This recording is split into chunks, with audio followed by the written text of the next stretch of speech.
बहुत शरफ और सआदत की बात है कि आज के इस इजलास की सरपरस्ती उस्ताजुल असातिज़ा,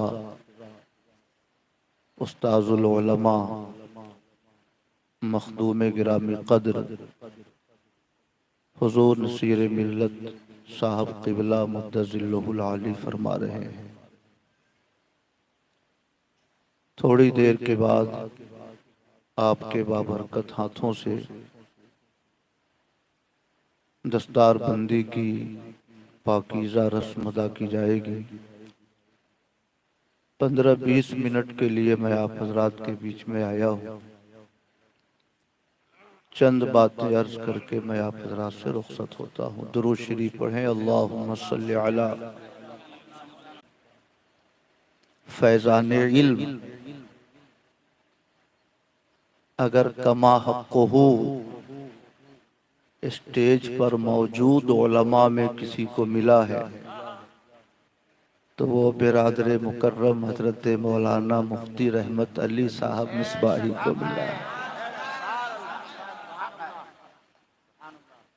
अभी चंद हफ्ते पहले रावल किला की सरजमीन पे एक जलसा था। मकसूद नाम के एक साहब मिले। मैंने उनसे पूछा कि किनसे मुरीद हैं आप, बल्कि आरिफ साहब से पूछा किनसे मुरीद हैं आप। तो उन्होंने मुफ्ती रहमत अली साहब का नाम लिया।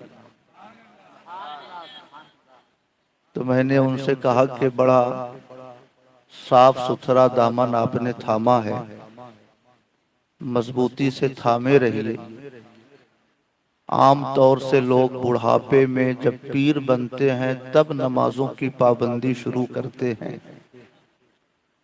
मैं इन्हें बचपन से जानता हूँ। बचपन से अल्हम्दुलिल्लाह ये शरीयत और तरीक़त के पाबंद रहे हैं। ये कोई छोटी बात नहीं है। ये सबसे पहले आपकी तालीमी जिंदगी की शुरुआत जामिया मदीनतुल उलूम फकुली शरीफ से हुई। उस जमाने में भी मैं वहाँ पढ़ता था। यह और बात है कि लाशऊरी का जमाना था। उस जमाने की बातें बिल्कुल मुझे याद नहीं है। उसके बाद टिकियापाड़ा ज़ियाउल इस्लाम तशरीफ लाए। वहाँ पे भी हमने इनकी जिंदगी का एक रोशन दौर देखा। और जब हुजूर नसीर मिल्लत के कदमों से वाबिस्ता होकर हुजूर हाफिज मिल्लत की आगोश मोहब्बत में इन्होंने अपनी तालीमी जिंदगी का आगाज किया तो वो सुनहरा दौर भी मैंने अपनी आंखों से देखा है। तो मैंने ज़ुहूर होता है। डॉक्टर इकबाल का बड़ा मशहूर शेर है, नहीं जो गैरत नमूद कुछ भी, जो मुद्दा तेरी जिंदगी का, तो यक नफस में चमक के मिटना तुझे मिसाले शरार होगा। दिखावे के सिवा अगर तुम्हारी जिंदगी का कोई मकसद न हो तो शोले की तरह थोड़ी देर में अचानक भड़कोगे और फिर मिट जाओगे। जहां नमूद होता है वहां इल्मी बरकतों का ज़ुहूर नहीं होता, और जहां इखलास होता है वहां इल्मी बरकतों का खुद ब खुद ज़ुहूर होने लगता है। मेरे भाइयों, आज हजारों मस्जिदें अहले सुन्नत की हैं पूरे हिंदुस्तान में जो गैरों के कब्जे में चली गई। उसकी बुनियादी वजह एक ये भी थी कि बड़े इदारों से फारिग होने वाले उलमा इमामत के शोबे से वाबिस्ता होना अपने लिए एक मुश्किल काम समझा करते थे। समझ रहे? इतने जमाने तक मैंने इल्म हासिल किया, अल जामियतुल अशरफिया जैसी अजीम दरसगाह से मैंने इल्म हासिल किया, इसीलिए कि एक इमाम बन के रह जाऊं। बिल उमूम ये तअस्सुर बड़े मदारिस के फारिगीन में एक जमाने तक पाया जाता रहा। उसकी वजह से मस्जिदें खाली रहीं और गैरों ने उन मस्जिदों को निशाना बनाया, अपने कब्जे में लिया। मगर हजरत अल्लामा मुफ्ती रहमत अली साहब ने अल जामियतुल अशरफिया से फारिग होने के बावजूद एक छोटी सी मस्जिद से अपनी दीनी खिदमतों का आगाज किया। और मैं ये समझता हूं कि 25-30 साल की मेहनत के बाद भी आज ये इदारा इतनी छोटी सी जगह में वाक़ है। तो आज से 25-30 साल पहले तो ये इदारा और महदूद रहा होगा, तालीमी दायरा और मुख्तसर रहा होगा, इब्तिदाई कुतुब से ही तालीमी सिलसिले का आगाज हुआ होगा।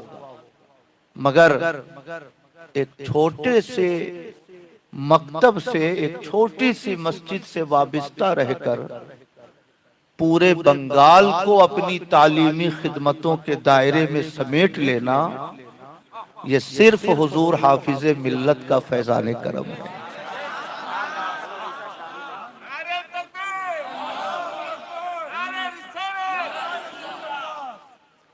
ये सिर्फ हुजूर हाफिज मिल्लत का फैजाने करम है। और हुजूर हाफिज मिल्लत के फैजाने करम के पैकरे मुजस्सम हुजूर नसीरे मिल्लत का फैजाने करम है।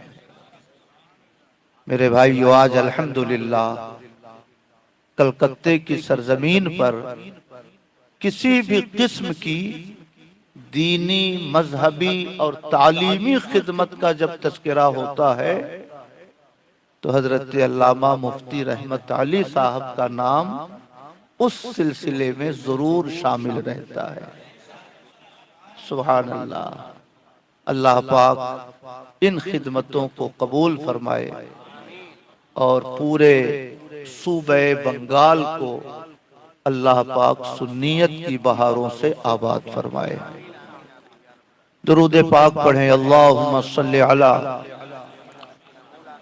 सय्यदना व मौलाना मुहम्मद मादनिल जूद वल करम व अला आलिहि व सहबिहि व बारिक व सल्लिम सलातम व सलामन अलैका या रसूल अल्लाह। हुजूर हाफिज मिल्लत का फैजाने करम मैंने इसलिए कहा कि हुजूर हाफिज मिल्लत एक जोहदे मुसलसल का नाम था। 18 किताबें पढ़ाना,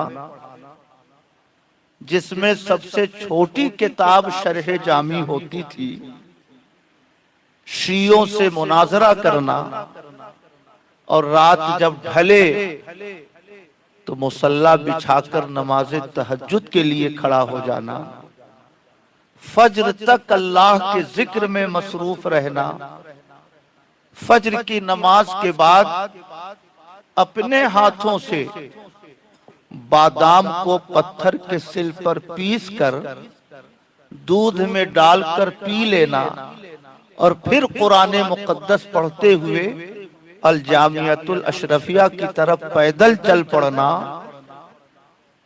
इसी जोहदे मुसलसल का नाम हुजूर हाफिज मिल्लत है।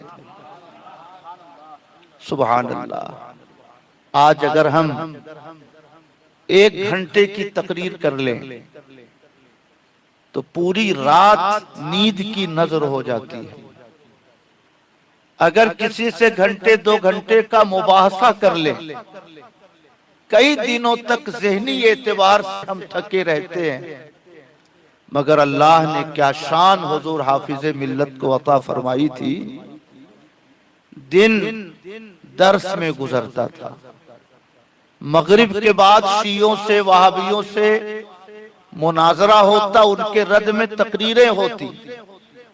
11-12 बजे रात तक किताबों का मुताला होता। और 2:30-3 बजे से फिर तहज्जुद की नमाज का सिलसिला शुरू हो जाता था। कहिए सुभान अल्लाह। मेरे भाइयों, मैं हुजूर हाफिज मिल्लत की उस जिंदगी का अक्स हुजूर नसीर मिल्लत की जिंदगी में देखता हूँ और हुजूर नसीर मिल्लत की जिंदगी का अक्स मुफ्ती रहमत अली साहब की जिंदगी में देखता हूँ। मोहब्बत से कहिए सुभान अल्लाह। हुजूर हाफिज मिल्लत के बड़े मशहूर शागिर्द मौलाना मुबीनुल हुदा साहब सिराज मिल्लत के बड़े साहिबजादे हावड़ा से हुजूर हाफिज मिल्लत के साथ चले शाहगंज। किसी जलसे में तशरीफ लाए हुए थे, यहां से वापस चले। शाहगंज जब स्टेशन पे उतरे तो पूछा, मुबीन सफर कैसा गुजरा? अर्ज किया, हुजूर बहुत अच्छा गुजरा। आपकी मोहब्बतों के साए में मैंने सफर किया, आपकी दुआएं मेरे शामिल हाल रही, इससे बेहतर सफर और क्या हो सकता। हुजूर हाफिज मिल्लत ने मुस्कुराते हुए पूछा, मैं ये नहीं पूछ रहा हूं, मैं ये पूछ रहा हूं कि सफर में तुमने कुछ पढ़ा, कुछ जिक्र अस्कार किया? खामोश हो गए। एक तालिबे इल्म की जिंदगी बेफिक्री की जिंदगी होती है। खामोश हो गए। हुजूर हाफिज मिल्लत अपने शागिर्दों की तरबियत कैसी फरमाते थे? इरशाद फरमाया, अल्हम्दुलिल्लाह, अब्दुल अजीज ने हावड़ा से कुरान पढ़ना शुरू किया था और शाहगंज पहुंचते पहुंचते अल्लाह ताला ने उसे एक खत्म कुरान पढ़ने की तौफीक अता फरमाई। मोहब्बत से कहिए सुभान अल्लाह। हावड़ा से चले, शाहगंज पहुंचते पहुंचते एक खत्म कुरान पढ़ लिया। मेरे भाइयों, उस जात का नाम हुजूर हाफिज मिल्लत है। इसलिए जो उनके कदमों से वाबिस्ता हुआ, जो उनकी जात से वाबिस्ता हुआ, वो इल्म फजल का मौजे सयाल बनता चला गया और उसके इल्म की बरकतों से आबादियां सैराब होती गई, शहर आबाद होते गए। अल्हम्दुलिल्लाह, सब ने अपने अपने ज़र्फ के मुताबिक उस चश्मे करम से फैज हासिल किया।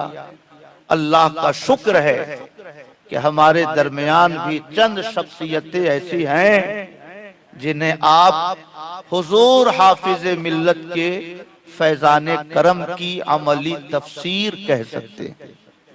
सुभान अल्लाह। मेरे भाइयों, कल मैं चला हजरत के साथ,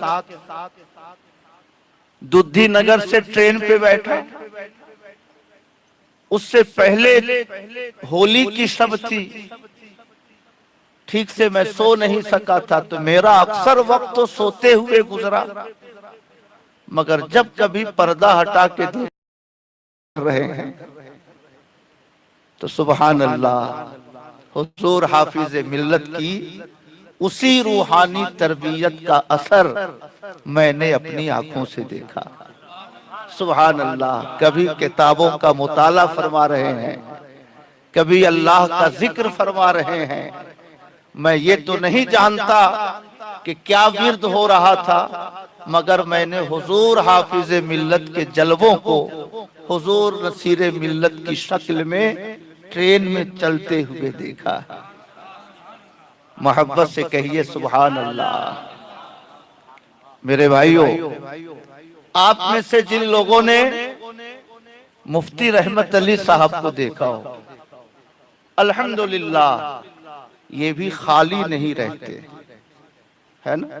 मैं तो बहुत 25-30 साल से दूर रहता हूं, मगर जब तालिबे इल्मी के जमाने में देखता था तो हम लोगों की जिंदगी तो जैसे तैसे गुजरी, क्रिकेट खेलते हुए गुजरी।